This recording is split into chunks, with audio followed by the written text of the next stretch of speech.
بسم اللہ الرحمن الرحیم شہر رمضان الذی انزل فیہ القرآن۔ رمضان المبارک کا بابرکت مہینہ چل رہا ہے، جس میں اللہ کے رسول صلی اللہ تعالیٰ علیہ وسلم نے ارشاد فرمایا کہ ایک برکت والا ایک عظیم مہینہ تم پر آ رہا ہے، جس مہینے میں نفل ادا کرنے پر اللہ تعالیٰ فرض کا ثواب عطا فرماتے ہیں، اور فرض کا ثواب اللہ تعالیٰ 70 فرائض تک بڑھاتے ہیں۔ یہ غمخواری کا مہینہ ہے، یہ ہمدردی اور مواسات کا مہینہ ہے، یہ مہینہ نزول قرآن کا مہینہ ہے۔ اللہ تعالیٰ نے اس مہینے میں جناب رسول اللہ صلی اللہ تعالیٰ علیہ وسلم پر قرآن کریم نازل کیا، اس لیے اس مہینے کے اندر اللہ تعالیٰ نے بے شمار برکتیں رکھی ہیں۔ اس مہینے میں اللہ تعالیٰ مومن کا رزق بڑھا دیتے ہیں۔ روزے کے اندر بہت ساری چیزیں ایسی ہیں جن سے روزہ ٹوٹ جاتا ہے، کچھ چیزوں کی وجہ سے روزہ نہیں ٹوٹتا ہے، لیکن عام طور پر جہالت کی وجہ سے ان چیزوں کے پائے جانے کے بعد بہت سارے حضرات کچھ کھا پی بھی لیتے ہیں۔ کچھ چیزوں کے کرنے سے کفارہ بھی لازم آتا ہے، اور بعض صورتوں میں صرف قضا ہے، بعض صورتوں میں قضا بھی ہے اور کفارہ بھی ہے۔ ان مسائل کا جاننا روزے دار کے لیے نہایت ہی ضروری ہے۔ بھول کر کے کھانے پینے سے روزے دار کا روزہ نہیں ٹوٹتا ہے۔ کسی آدمی نے بھولے سے کوئی چیز کھا لی، کوئی چیز پی لی، اس سے روزہ فاسد نہیں ہوتا ہے۔ فقہاء کرام نے لکھا ہے کہ اگر کوئی کمزور آدمی ہے، ناتوان ہے، ضعیف ہے، اور روزے کی حالت میں بھولے سے وہ کھانا کھانے لگا، فقہاء کرام فرماتے ہیں اسے کھانے دیجیے۔ کیوں؟ اگرچہ بھولے سے کھا رہا ہے، اس کے روزے پر اسے قوت اور طاقت آئے گی، اس لیے اسے کھانے دیں، اسے یاد نہیں دلانا ہے۔ اس کے برعکس اگر کوئی تندرست آدمی بھولے سے کوئی چیز کھا رہا ہے، اسے یاد دلانا واجب ہے۔ تو بھول کر کوئی چیز کھانے سے یا بھول کر کوئی چیز پینے سے اس سے روزہ فاسد نہیں ہوتا ہے۔ سر میں تیل لگانے سے یا اسی طرح سے سرما لگانے سے، سر میں کوئی آدمی تیل لگا رہا ہے، آنکھوں میں سرما لگا رہا ہے، اس سے بھی روزہ فاسد، اگرچہ ناک کی غلاظت کے اندر اس سرمے کا اثر محسوس بھی ہو، پھر بھی روزہ اس سے فاسد نہیں ہوگا۔ اسی طرح سے ایک آدمی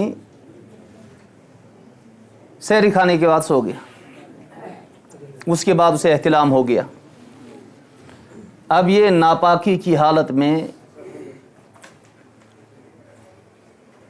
آفتاب کے طلوع ہونے کے کافی دیر تک سویا رہا، بلکہ اگر ایسا آدمی پورے دن بھی سوتا رہے ناپاکی کی حالت میں، پھر بھی اس کے روزے پر کوئی اثر، یہ الگ بات ہے کہ ناپاکی کی حالت میں اتنا وقت گزارنے سے اس آدمی کو ناپاکی کی حالت میں رہنے کا گناہ ملے گا، لیکن روزے پر اس سے کوئی خرابی نہیں آئے۔ روزے کی حالت میں کسی آدمی کے منہ میں آنسو چلے گی، اس سے بھی روزہ نہیں ٹوٹتا۔ یا کوئی آدمی کام کر رہا تھا، مزدوری کر رہا تھا، اس کے بدن سے خوب پسینہ نکلا، اس کے چہرے پر بھی پسینے کے آثار ظاہر ہوئے، حتیٰ کہ پسینے کے 1-2 قطرے اس کے منہ میں داخل ہو گئے۔ اگر 1-2 قطرے منہ کے اندر پسینے کے داخل ہو گئے تو اس سے روزہ نہیں ٹوٹے گا. اسی طرح سے آنسو کے اگر 1-2 قطرے منہ کے اندر داخل ہو گئے تو اس سے روزہ نہیں. ہاں اگر آنسو اس قدر منہ کے اندر آ گئے یا پسینہ اس قدر منہ کے اندر داخل ہو گیا کہ منہ کے اندر اب اس کی نمکینیت محسوس ہو رہی ہے اور پھر وہ اندر بھی چلا جائے، اس صورت میں اس کا روزہ ٹوٹ جائے گا. روزے کی حالت میں کسی آدمی کو نکسیر آئی، اس آدمی کا روزہ نہیں ٹوٹے گا. ہاں نکسیر کا خون، یہ نکسیر اس کا ذائقہ اگر گلے کے اندر محسوس ہو اس صورت میں اس کا روزہ ٹوٹ جائے گا. اسی طرح سے ایک روزے دار نے روزے کی حالت میں اگر دانت نکالا، روزے کی حالت میں دانت نکالنے سے روزہ فاسد نہیں ہوتا ہے، روزہ نہیں ٹوٹتا ہے. لیکن اگر روزے کی حالت میں اس روزے دار نے دانت نکالا، اگر خون کا کوئی قطرہ حلق سے نیچے اتر گیا یا پانی یا دوا کا کوئی قطرہ حلق سے نیچے اتر گیا، اس صورت میں اس کا روزہ فاسد ہو جائے گا. اب صرف قضا رکھنی ہے، اس پر کفارہ نہیں ہوگا. اگر دانت نکالنے کے دوران خون یا دوا یا پانی کا کوئی قطرہ حلق میں داخل نہیں ہوا، اس صورت میں اس کا روزہ فاسد نہیں ہوگا. اسی طرح سے کہ کسی کو ہوئی الٹی آئی سحری کھانے کے بعد، الٹی کم ہو یا زیادہ ہو اس سے روزہ نہیں ٹوٹتا ہے.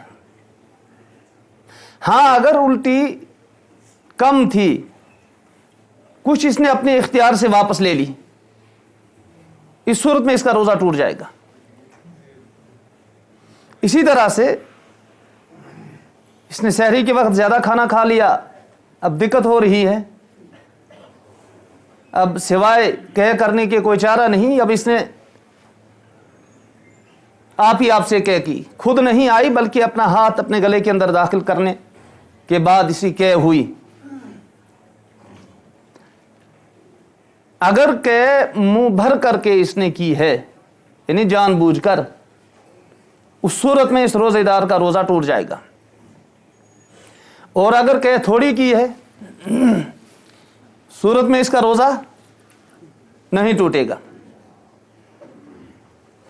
اگر دانتوں کے اندر کوئی چیز مثلا گوشت یا کوئی ریشہ پھنسا ہوا تھا، وہ نکال کر کے پھینک دینے سے روزہ اس سے فاسد نہیں ہوگا. اچھا وہ نکالا، نکالنے کے بعد منہ میں رہا، کچھ دیر کے بعد وہ اندر چلا گیا، پھر بھی روزہ فاسد نہیں ہوگا. لیکن دانتوں سے نکالنے کے بعد اپنے ہاتھ میں لیا، اپنے ہاتھ میں لینے کے بعد پھر اس کو واپس منہ میں ڈالا، اب اگر یہ اندر چلا گیا اس صورت میں اس کا روزہ فاسد ہو جائے گا. روزے کی حالت میں مسواک کرنا مسنون ہے. جناب رسول اللہ صلی اللہ تعالی علیہ وسلم نے روزے کی حالت میں مسواک کا بھی استعمال کیا ہے اور پھر حکم بھی فرمایا ہے. اس لیے روزے کی حالت میں مسواک کرنے سے روزے پر کوئی فرق اور کوئی اثر نہیں پڑتا ہے. رمضان کے روزے کی حالت میں ٹوتھ پاؤڈر یا ٹوتھ پیسٹ کا استعمال کرنا تو بہرحال مکروہ ہے. بنسبت مسواک کے اس کے اندر ذائقہ ذرا تیز ہوتا ہے اور حلق میں پہنچنے کا غالب گمان رہتا ہے. اس لیے روزے کی حالت میں ٹوتھ پاؤڈر کا یا ٹوتھ پیسٹ کا استعمال کرنا مکروہ ہے. اگر کرنا ہی ہو سحری کا وقت ختم ہونے سے پہلے پہلے ہی اس سے فارغ ہو جانا چاہیے. اچھا، ایک آدمی سویا، سونے کے بعد جاگا تو اسے محسوس ہوا کہ اس کے منہ کے اندر تھوک یا رال جمع ہوئی. عام طور پر سونے کے بعد منہ کے اندر یا تھوک جمع ہو جاتا ہے یا رال جمع ہو جاتا. اب بجائے اس کے تھوک ڈالنے کے یا رال ڈالنے کے اس نے اس کو نگل لیا.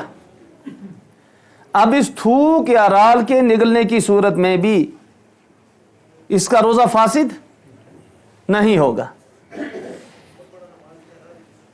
یا اسی طرح سے ایک آدمی سو کر کے بیدار ہوا.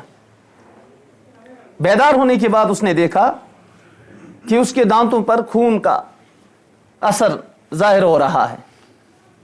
اگر خون کا اثر کم ہے تو اس سے کوئی فرق نہیں پڑے گا،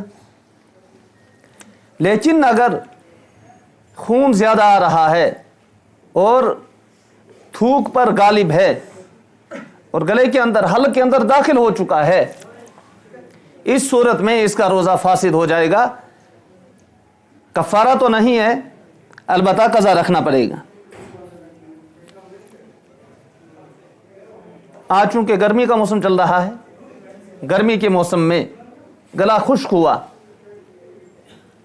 اب روزے دار اگر اس گلے کی خشکی کو دور کرنے کے لیے کلی کرے، ناک میں پانی ڈالے، کلی کرنے سے اور ناک میں پانی ڈالنے سے روزے دار کا روزہ فاسد نہیں ہوگا. اسی طرح سے گرمی کا موسم ہے، کسی آدمی نے ٹھنڈک حاصل کرنے کے لیے غسل کیا، اس سے بھی روزے پر کوئی اثر. روزے کی حالت میں انجیکشن لگانا، اس سے بھی روزے پر کوئی فرق نہیں پڑتا، کوئی اثر نہیں پڑتا. انجیکشن کا طاقتی ہو یا کسی اور طرح کا ہو، انجیکشن سے روزہ نہیں ٹوٹتا ہے. اسی طرح سے گلوکوز لگانے سے، ڈرپ لگانے سے، اس سے بھی روزہ فاسد نہیں ہوتا ہے، نہ ہی روزے کے اندر کراہت آتی ہے. اصل میں فقہاء کرام نے ایک اصول لکھا ہے کہ جو چیز براہ راست یا منفذ کے ذریعے سے معدے تک یا دماغ تک پہنچائی جائے اس سے روزہ فاسد ہوتا ہے.